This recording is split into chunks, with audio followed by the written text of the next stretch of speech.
आप देख रहे हैं घटना चक्र पूर्वावलोकन सीरीज। इस सीरीज में हम जनरल स्टडीज यानी कि सामान्य अध्ययन के हर एक टॉपिक को डिटेल में कवर करेंगे, विस्तार से कवर करेंगे और आपको इस सीरीज के बाद सामान्य अध्ययन से कोई कंफ्यूजन नहीं रहेगा। स्वागत है दोस्तों आपका आपके अपने यूट्यूब चैनल परीक्षा हॉल्ट 247 में। अगर आप चैनल पर नए हैं तो चैनल को सब्सक्राइब करके बेल आइकन को जरूर दबाइएगा और ज़्यादा से ज़्यादा दोस्तों में परीक्षा हॉल्ट 247 को शेयर कीजिएगा, जिससे हमें एक मनोबल मिलेगा आप तक एक उच्च गुणवत्ता वाली एक हाई क्वालिटी का कंटेंट आप तक पहुंचाने का, एक बेस्ट एक्सप्लेनेशन के साथ कंटेंट आप तक पहुंचाने के लिए। तो चलिए स्टार्ट करते हैं। आज हम देखेंगे पॉलिटी में संविधान की प्रमुख समितियां और स्रोत के बारे में। दोस्तों, इससे पहले हमने बात किया था संविधान सभा का गठन कैसे हुआ था, संविधान सभा के सदस्यों का चुनाव कैसे हुआ था, कैबिनेट मिशन के बारे में हमने देखा था, क्रिप्स मिशन के बारे में देखा था।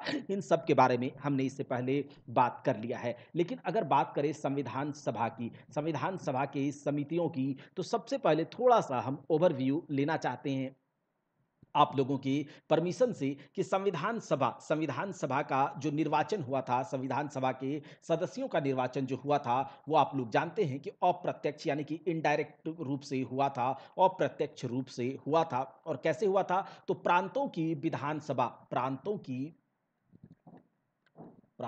विधानसभा के प्रतिनिधि के द्वारा, ठीक है, प्रांतों की विधानसभाओं के द्वारा। अच्छा, इसके बाद जो यहाँ पर रिप्रेजेंटेटिव जो प्रतिनिधि थे प्रांतों से, कितने? 10 लाख लोग पर एक प्रतिनिधि थे। 10 लाख लोग पर एक प्रतिनिधि। हम लोगों ने इसके बारे में बात किया था। संविधान सभा में जो सदस्य थे वो विभिन्न दलों से थे, ठीक है, अलग अलग पार्टी से थे। उसके बाद हमने देखा था कि जो संविधान हम लोगों को तैयार करके दिए थे, तो उसमें अलग अलग समितियों से मिल करके यह काम किए थे, अलग अलग समितियों के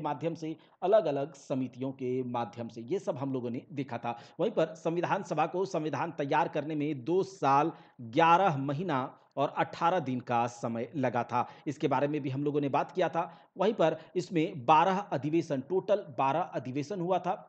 3 संविधान का वाचन हुआ था, रीडिंग हुआ था, 3 रीडिंग हुआ था संविधान के ऊपर, ठीक है। उसके बाद हम लोगों ने ये देखा था कि जो संविधान सभा जो तैयार हुआ था 2 साल 11 माह 18 दिन में, उसमें क्या जो वर्किंग डेज था वो 165 दिनों का वर्किंग डेज था। तो ये पूरा था। अभी यहाँ पर जो क्वेश्चन है कि बताइए संविधान सभा की संघ संविधान समिति का अध्यक्ष कौन था? देखिए यहाँ पर हिंदी में दिया गया है, लेकिन जो आप अगर इंग्लिश मीडियम से हैं तो भी आपको दिक्कत नहीं होगा। देखिए यहाँ पर क्या है, संघ संविधान समिति यानी कि यूनियन कॉन्स्टिट्यूशन कमिटी, ठीक है, यूनियन कॉन्स्टिट्यूशन कमिटी के प्रेसिडेंट कौन थे? यूनियन कॉन्स्टिट्यूशन कमिटी के प्रेसिडेंट जो थे वो जवाहरलाल नेहरू जी थे। कौन थे? जवाहरलाल नेहरू। हम लोग यहाँ पर बात कर लेते हैं थोड़ा सा कि संविधान की जो प्रमुख समितियां थी और उनका जो अध्यक्ष था उसके बारे में बात कर लेते हैं। तो सबसे पहले बात करेंगे संविधान संघ समिति की। देखिए, संघ का जैसे ही नाम आएगा तो संघ का नाम आएगा आपके दिमाग में आ जाना चाहिए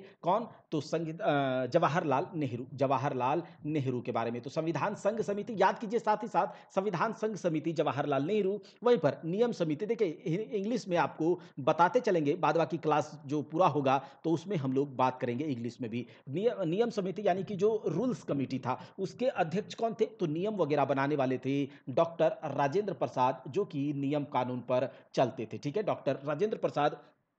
अगला बात करेंगे संचालन समिति की। संचालन समिति के जो अध्यक्ष थे, संचालन समिति के अध्यक्ष भी आपके डॉक्टर राजेंद्र प्रसाद ही थे। अब बात करते हैं प्रारूप समिति, जो बहुत महत्वपूर्ण है। ड्राफ्टिंग कमिटी, इसे हम लोग ड्राफ्ट कमिटी बोलते हैं या फिर प्रारूप समिति। तो प्रारूप समिति के जो अध्यक्ष थे वह कौन थे? B R Ambedkar. कौन थे? B R Ambedkar ji. B R Ambedkar ji. वहीं पर अगर बात करें मौलिक अधिकार यानी कि फंडामेंटल राइट्स, आप लोग जानते होंगे कि एक मिनट, इसको लिखने में मौलिक अधिकार एवं अल्पसंख्यकों के लिए जो सलाहकार समिति थी, ठीक है, मौलिक अधिकार तथा अल्पसंख्यकों के लिए जो सलाहकार समिति थी, उसके अध्यक्ष कौन थे? तो उसके अध्यक्ष याद रखिएगा सरदार पटेल थे। सरदार वल्लभ भाई पटेल जो थे वो कौन थे? वो थे अध्यक्ष किसके? मौलिक अधिकार और अल्पसंख्यक सलाहकार समिति के। अच्छा, ये जो मौलिक अधिकार यानी कि फंडामेंटल राइट्स और माइनॉरिटीज़ के लिए जो एडवाइजरी कमिटी थी, उसके अध्यक्ष थे सरदार वल्लभ भाई पटेल। लेकिन इसके कुछ उप कमिटीज़ भी थी, सब कमिटी थे और एक पहला इसका उप कमिटी था। एक तो अल्पसंख्यक का उप समिति, ठीक है? अल्पसंख्यक उप समिति, अल्पसंख्यक उप समिति, ठीक है? याद रखिएगा उप समिति यानी कि सब कमिटीज। तो अल्पसंख्यक उप समिति के जो अध्यक्ष थे वो थे H C Mukherjee. H C Mukherjee, आपको याद होगा कि जो संविधान सभा के पहले अस्थाई उपाध्यक्ष थे, संविधान सभा के पहले अस्थाई उपाध्यक्ष थे, वो एच सी मुखर्जी साहब ही थे। और आपको इसके बारे में याद होगा तो बात करेंगे संविधान सभा के पहले अस्थाई उपाध्यक्ष अगर एच सी मुखर्जी थे तो अस्थाई उपाध्यक्ष कौन थे? जब जब पहला संविधान सभा का बैठक हुआ था 9 दिसंबर 1946 को, उस समय अस्थाई अध्यक्षता किसने करी थी? सच्चिदानंद सिन्हा ने।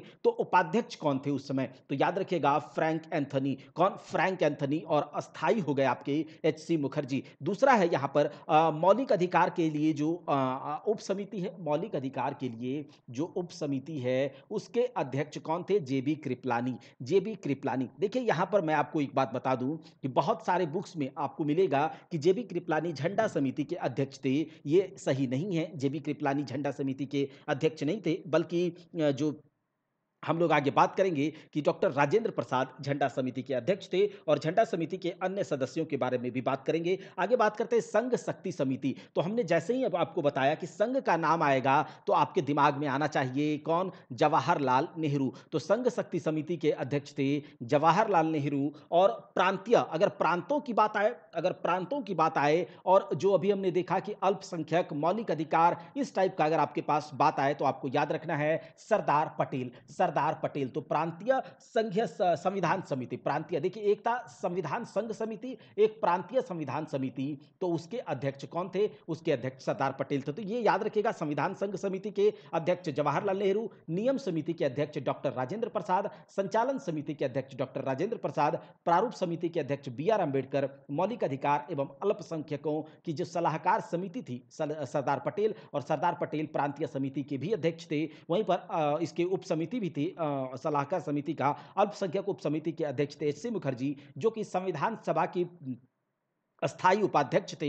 वहीं पर मौलिक अधिकार का जो उप समिति था वो जेबी कृपलानी अध्यक्ष थे और संघ समिति के अध्यक्ष कौन थे? जवाहरलाल नेहरू। ये चैप्टर हो गया खत्म। अब आपसे मैं यहां पर एक एक करके पूछता चलूंगा और आप बताते चलेंगे। बताइए, संविधान सभा की प्रांतीय संविधान समिति का अध्यक्ष कौन था? प्रांतीय जैसे ही बात आएगा तो भैया याद रखना है सरदार पटेल। प्रोविंशियल याद रखना है सरदार पटेल। भारतीय संविधान की सभा की प्रारूप समिति के ड्राफ्टिंग कमेटी के अध्यक्ष कौन थे? याद रखिएगा, भारतीय संविधान के प्रारूप समिति के अध्यक्ष जो थे, अगर बात करेंगे भारतीय संविधान की प्रारूप समिति के अध्यक्ष तो वो कौन थे? याद रखिएगा, भारतीय संविधान के प्रारूप समिति के अध्यक्ष थे आपके बी आर अंबेडकर। कौन थे? बी आर अंबेडकर साहब थे भारतीय संविधान की प्रारूप समिति के अध्यक्ष। तो यहां से हो जाएगा बी आर अंबेडकर। अब हम लोग बात कर लेते हैं प्रारूप समिति यानी कि ड्राफ्टिंग कमिटीज के बारे में। तो प्रारूप समिति में 7 सदस्य थे। कितने सदस्य? 7 सदस्य थे। ठीक है, अब इन सदस्यों के बारे में अगर आपसे पूछा जाएगा तो आप बताएंगे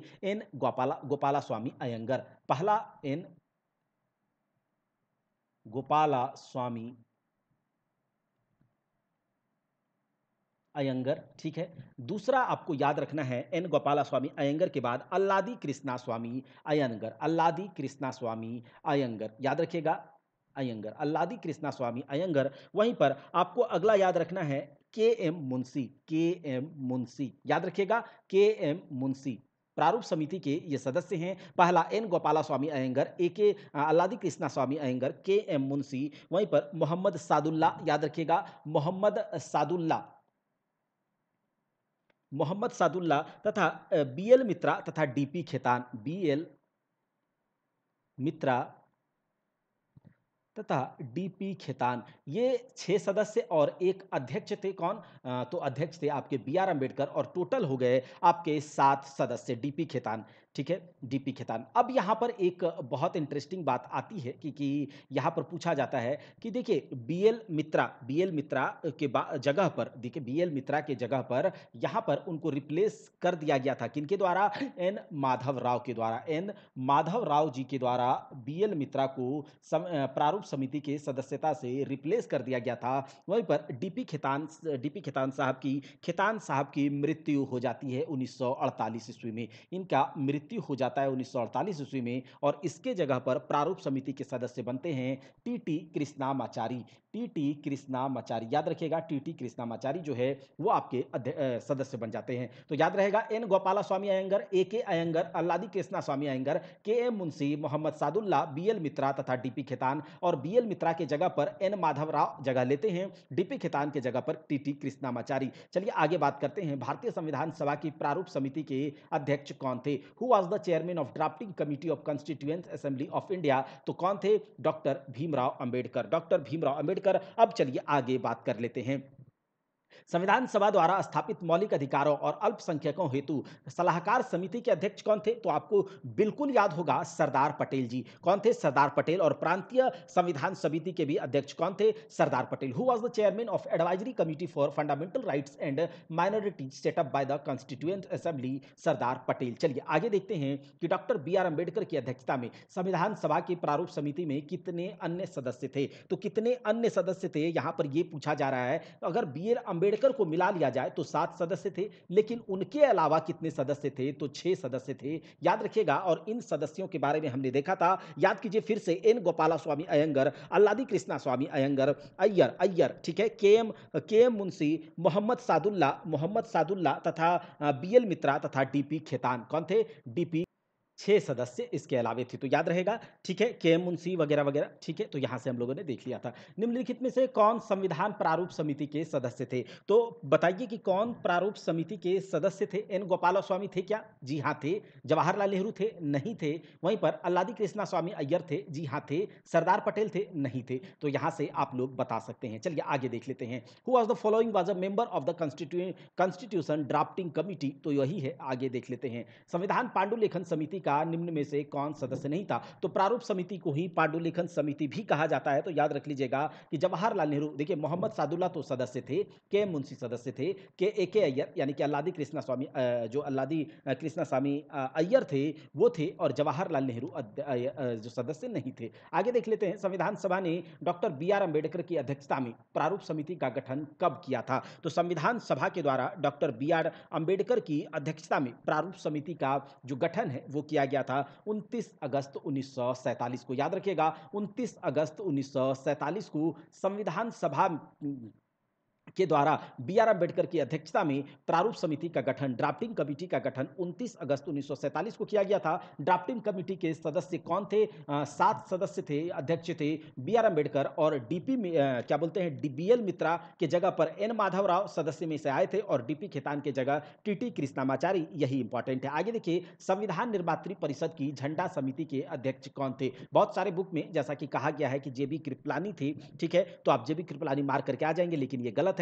जेबी कृपलानी नहीं, बल्कि डॉक्टर राजेंद्र प्रसाद संविधान निर्मात्री परिषद की झंडा समिति के अध्यक्ष थे। और झंडा समिति को निर्मात्री परिषद ने झंडा समिति को कब बनाया था, इसका गठन कब हुआ था? तो याद रखिएगा, संविधान निर्मात्री परिषद के द्वारा झंडा समिति का गठन हुआ था 23 जून, याद रखेंगे, 23 जून 1947, 23 जून 1947 को। Who was the chairman of flag committee of the constitution makers council? तो देखिए यहां पर लिखा गया है डॉक्टर राजेंद्र प्रसाद, याद रखिएगा। अब हम लोग देखेंगे भारतीय संविधान के स्रोत के बारे में। यहां से स्टार्ट हो जाता है भारतीय संविधान के स्रोत। अलग अलग संविधानों से, अलग अलग देश के संविधानों से जो भारतीय संविधान में कुछ प्रावधान, कुछ उपबंध, कुछ विषय लिए गए हैं, उनके बारे में बात कर लेते हैं। तो सबसे पहला यहां पर दिया गया है भारत के संविधान में उद्देशिका। उद्देशिका यानी कि जो प्रियम्बल बोलते हैं, प्रस्तावना बोलते हैं, उद्देश्य प्रस्ताव जो भी था, तो उद्देशिका का विचार कहां से लिया गया है? तो याद रख लीजिएगा, भारतीय संविधान के उद्देशिका, भारतीय संविधान का जो उद्देशिका है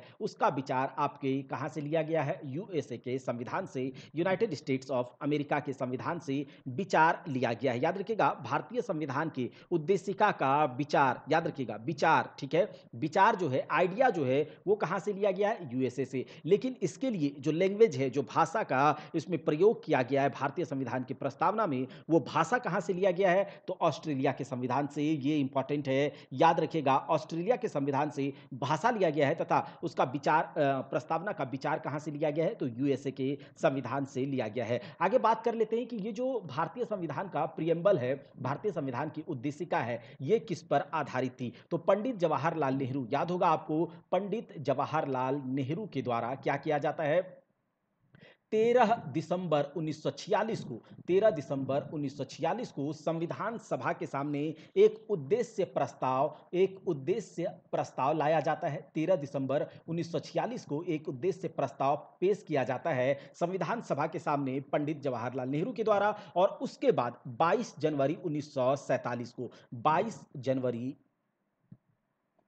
1947 को इस उद्देश्य प्रस्ताव को संविधान सभा के द्वारा स्वीकार कर लिया जाता है। इस उद्देश्य प्रस्ताव को संविधान सभा के द्वारा स्वीकार कर लिया जाता है, अपना लिया जाता है, और यही उद्देश्य प्रस्ताव जो है, यानी कि आपसे पूछा जाएगा कि जो भारतीय संविधान के उद्देश्य का पंडित जवाहरलाल नेहरू के उद्देश्य प्रस्ताव पर आधारित है। प्रस्तावना इसी पर आधारित है। ठीक है, ये याद रहेगा आपको, ये याद रहेगा। दूसरा यहां से ये कह सकते हैं कि भारतीय संविधान की आत्मा भी कहा जाता है इसे। ठीक है, भारतीय संविधान की आत्मा भी प्रस्तावना को कहा जाता है। और प्रस्तावना क्या है? तो संविधान का समरी है। अगर आप केवल प्रस्तावना को पढ़ ले तो लगभग आपको पूरा का पूरा क्या बोलते हैं, संविधान समझ में आ जाएगा। तो भारतीय संविधान का आत्मा भी कहा जाता है। तो ये सब कुछ प्रस्तावना से संबंधित था। आगे देख लेते हैं कि भारतीय राजनीतिक व्यवस्था में इनमें से कौन सर्वोच्च है। तो भारतीय राजनीतिक व्यवस्था, ये हम लोग जानते हैं कि भारत राज्यों का एक संघ है,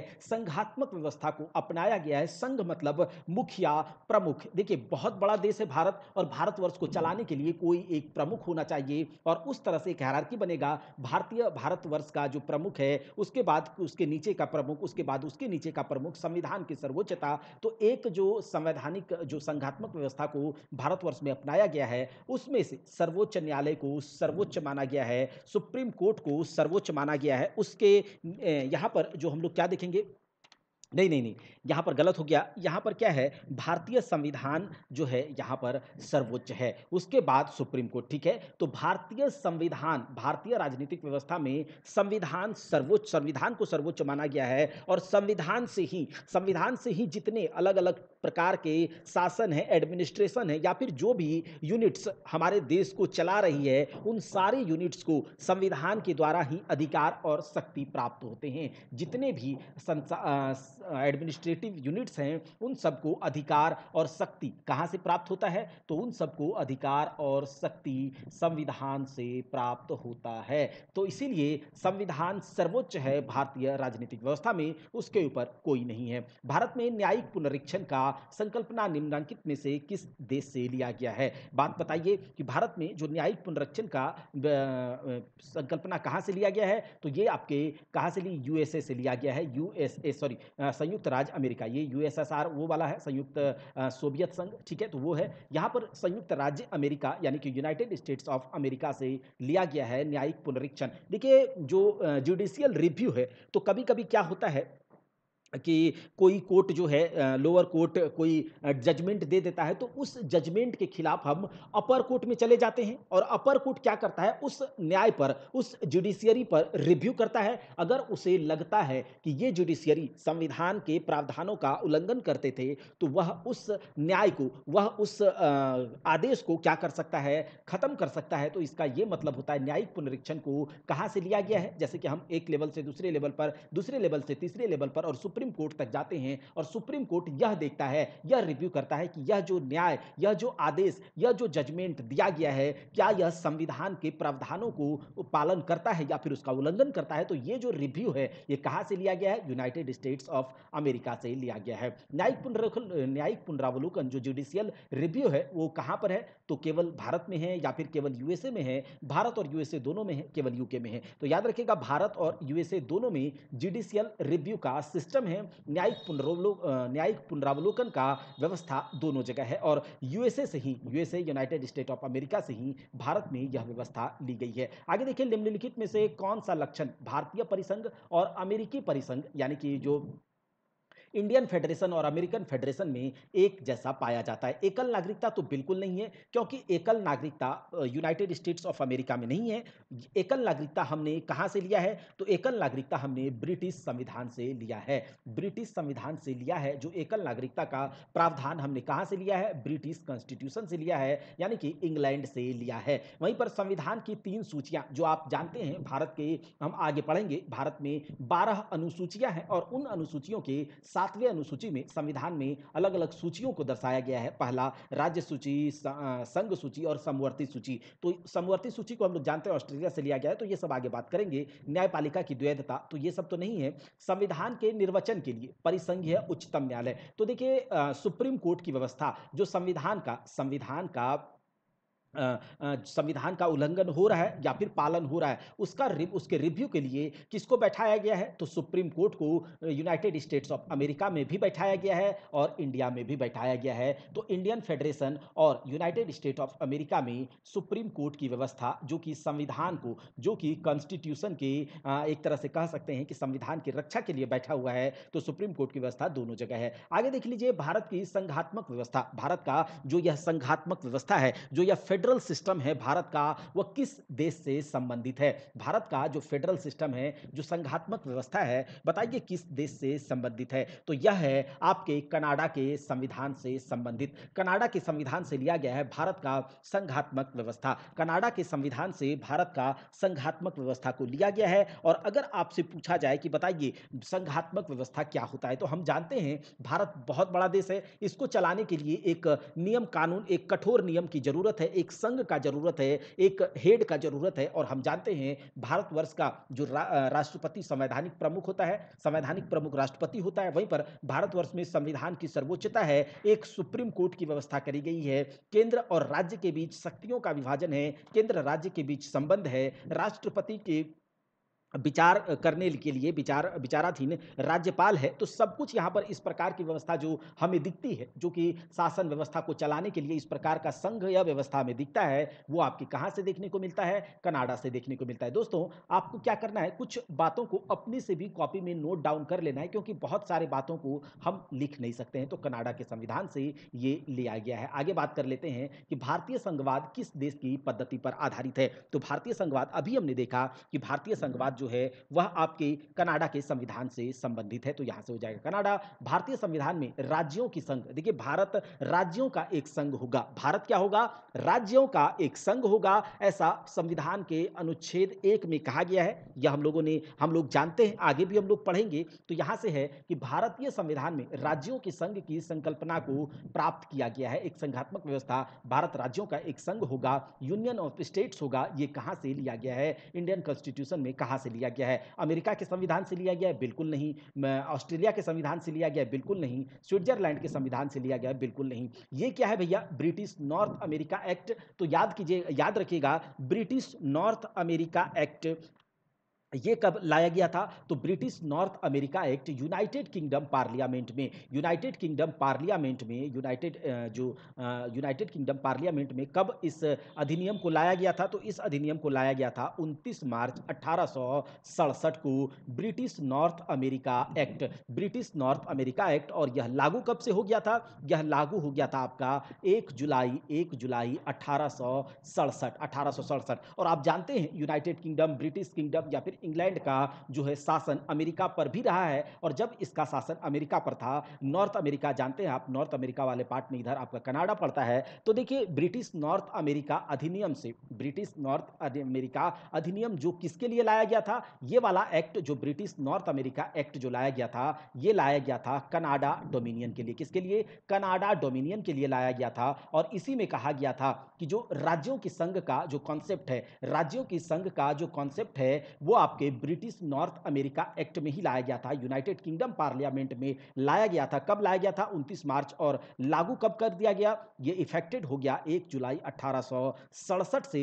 और इस कनाडा डोमिनियन में 3 यूनिट आते थे, तो उसको याद रखना उतना जरूरी नहीं है। 3 यूनिट था, कनाडा, नोवा स्कॉटिया और न्यू ब्रंसविक। तो ये तीनों मिल करके एक कनाडा डोमिनियन था और कनाडा में इस एक्ट को लागू किया गया था और इसी में कहा गया था राज्यों की संघ का परिकल्पना। और हम जानते हैं कनाडा के संविधान से ही राज्यों की संघ का परिकल्पना लिया गया है। अब ये आप समझ गए होंगे। भारत के संविधान में समवर्ती सूची, जो कंकरेंट लिस्ट है, वो सूची किस देश की देन है? तो ऑस्ट्रेलिया की देन है। देखिए, भारतीय संविधान में 12 अनुसूचियां हैं। भारतीय संविधान में 12 अनुसूचियां, 12 शेड्यूल्स हैं। और इन 12 अनुसूचियों में, उन 12 अनुसूचियों के 7वें अनुसूची में 3 सूचियों का जिक्र है। एक है आपका राज्य सूची, एक है आपका संघ सूची और एक है आपका समवर्ती सूची। एक है आपका समवर्ती सूची। और इसी समवर्ती सूची में जो कॉन्करेंट लिस्ट है, ये कहां से लिया गया है? ये आपका ऑस्ट्रेलिया से लिया गया है। ये आपका ऑस्ट्रेलिया के संविधान से लिया गया है। और समवर्ती सूची एक ऐसी सूची है, देखिए, एक ऐसा विषय, एक ऐसा सब्जेक्ट, जब जिस विषय पर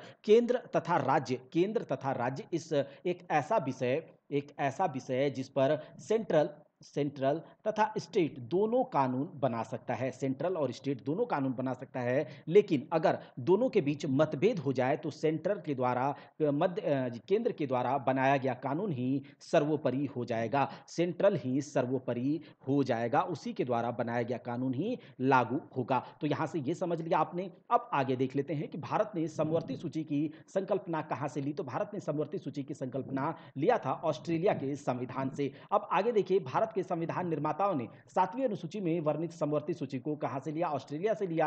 आगे देखते हैं भारत के संविधान में समवर्ती सूची की। तो अलग अलग प्रकार से क्वेश्चन को घुमा करके देखिए, पीसीएस तक के एग्जाम में इस टाइप के क्वेश्चंस पूछे जाते हैं और अब आपको कोई परेशानी नहीं होगी। भारतीय संविधान में राज्य के नीति निदेशक तत्व, जो directive principle of state policy है, डायरेक्टिव प्रिंसिपल, डीपीएसपी जिसे कहा जाता है। और डीपीएसपी आगे हम लोग देखेंगे भारतीय संविधान के भाग। तो भारतीय संविधान के भाग 4 के आर्टिकल अनुच्छेद 36 से 51 तक आपका क्या दिया गया है? तो भारत राज्य के नीति निदेशक तत्वों को दिया गया है। और आप याद रखिएगा कि जो मौलिक अधिकार है, मौलिक अधिकार के खिलाफ हम लोग सुप्रीम कोर्ट में जा सकते हैं। अगर हमारा मौलिक अधिकार का हनन हो रहा है तो हम लोग सुप्रीम कोर्ट में जा सकते हैं। लेकिन डीपीएसपी राज्यों के द्वारा लगाया जाएगा एक कल्याणकारी राज्य की कल्पना करी गई है राज्य के नीति निदेशक तत्व के माध्यम से। लेकिन ऐसा हम नहीं कर सकते अगर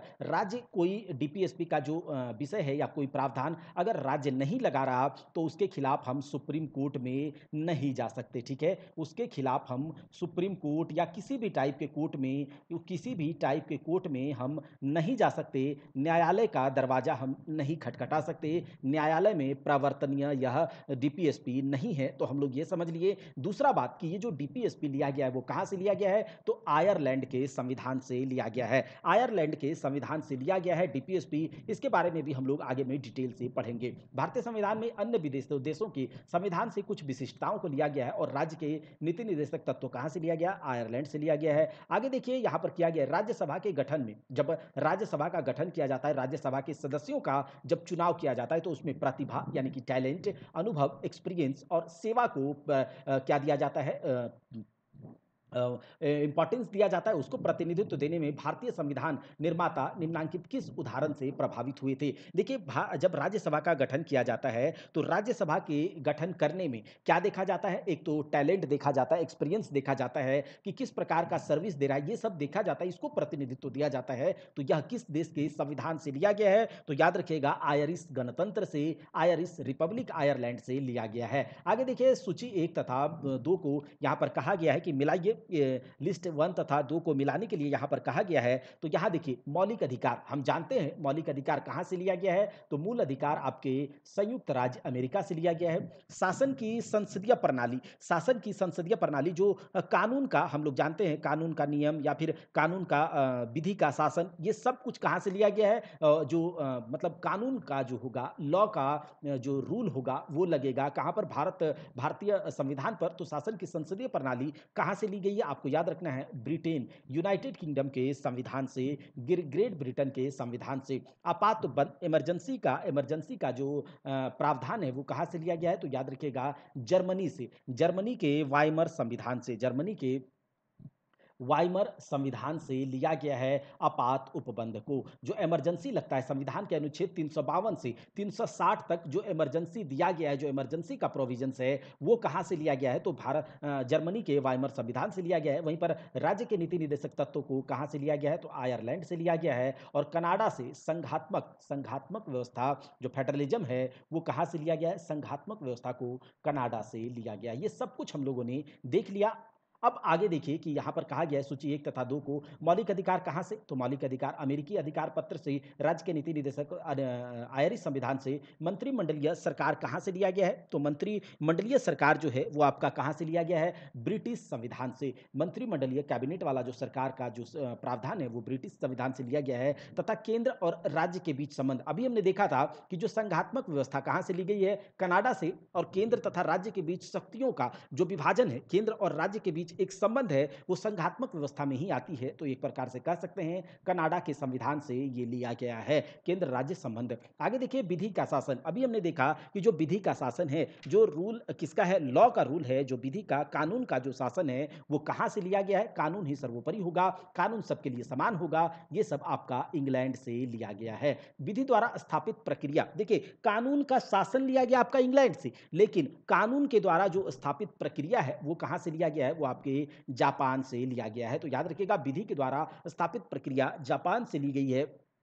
और राष्ट्रपति का बात आ जाए, राज्यपाल का बात आ जाए, संघीय व्यवस्था का ही एक क्या बोलते हैं अंग है। तो राष्ट्रपति के विचार के विचाराधीन, मतलब राष्ट्रपति इस पर विचार करेगा। कोई विधेयक आया है तो वो राष्ट्रपति के विचार के लिए भेजने का, सुरक्षित रखने का राज्यपाल को जो नियम है वो कहाँ से लिया गया है? तो वो कनाडा से लिया गया है। और विस्तृत उभयनिष्ठ सूची ये कहाँ से लिया गया है? ये ऑस्ट्रेलिया से लिया गया है। ये ऑस्ट्रेलिया से लिया गया है। हम लोग जानते हैं समवर्ती सूची वगैरह, तो ये ऑस्ट्रेलिया से लिया गया है। तो रूल ऑफ लॉ कहाँ से? इंग्लैंड से। और उसके बाद प्रोसीजर स्टैब्लिश्ड बाय लॉ, जो प्रोसीजर है वो आपके जापान से लिया गया है। ठीक है। उसके बाद bill by the governor keep safe for consideration of the president, ये आपके लिया गया है कहाँ से? तो ये आपका लिया गया है कनाडा से। कॉम्प्रिहेंसिव कॉमन लिस्ट ये आपके ऑस्ट्रेलिया से लिया गया। तो ये सब कुछ हम लोगों ने देख लिया। अब देखिए यहाँ पर लिखा हुआ राज्य के नीति निर्देशक सिद्धांत, ये आपका लिया गया है आयरलैंड, यहाँ से लिया गया है। वहीं पर मौलिक अधिकार कहाँ से लिया गया है? तो मौलिक अधिकार लिया गया आपका यूनाइटेड स्टेट ऑफ अमेरिका से। संघ राज्य संबंधों की समवर्ती सूची ऑस्ट्रेलिया के संविधान से ली गई है। भारत राज्यों का संघ है तथा संघ में अधिक शक्ति निहित है। भारत राज्यों का संघ है, तो ऐसा कहाँ से लिया गया? तो ऐसा लिया गया कनाडा से। और ये जो हम लोग आगे जब अनुच्छेद वगैरह आर्टिकल्स पढ़ेंगे डिटेल में, तो वहाँ से आपको सब कुछ क्लियर होगा। आप केवल क्लास को फॉलो करते रहे। यहाँ से आप अपनी इंग्लिश में देख सकते हैं directive principle of state policy, DPSP, state के द्वारा राज्य कल्याणकारी राज्य के कारण यहाँ लगाया जाता है। ये न्यायालय में परिवर्तनीय नहीं है। आगे हम लोग इसे डिटेल में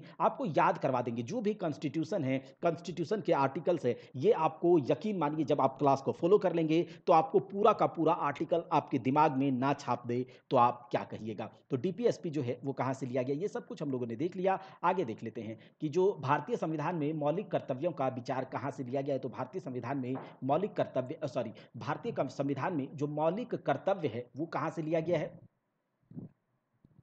ये आपके देखिए मौलिक अधिकार आपका लिया गया है अमेरिकन संविधान से, लेकिन यहां पर देखिएगा लिखा हुआ है कर्तव्य, फंडामेंटल ड्यूटीज। क्या? फंडामेंटल ड्यूटीज जो है ये आपका कहां से लिया गया है? तो फंडामेंटल ड्यूटीज को यूएसएसआर, यानी कि जो यूनाइटेड स्टेट ऑफ, ये जो पूर्व सोवियत, क्या बोलते हैं उसको, सोवियत संघ। ठीक है, सोवियत संघ जो है, या फिर इसको कह सकते हैं पूर्व सोवियत संघ से लिया गया है फंडामेंटल ड्यूटीज को, मौलिक कर्तव्य को। याद रखिएगा जो मूल संविधान था, जब 26 नवंबर 1949 को जो संविधान हमारे देश के जनता के द्वारा क्या किया गया, आत्मार्पित किया गया, अधिनियमित किया गया, उस संविधान में, मौलिक संविधान में, मूल एक मिनट, मूल संविधान में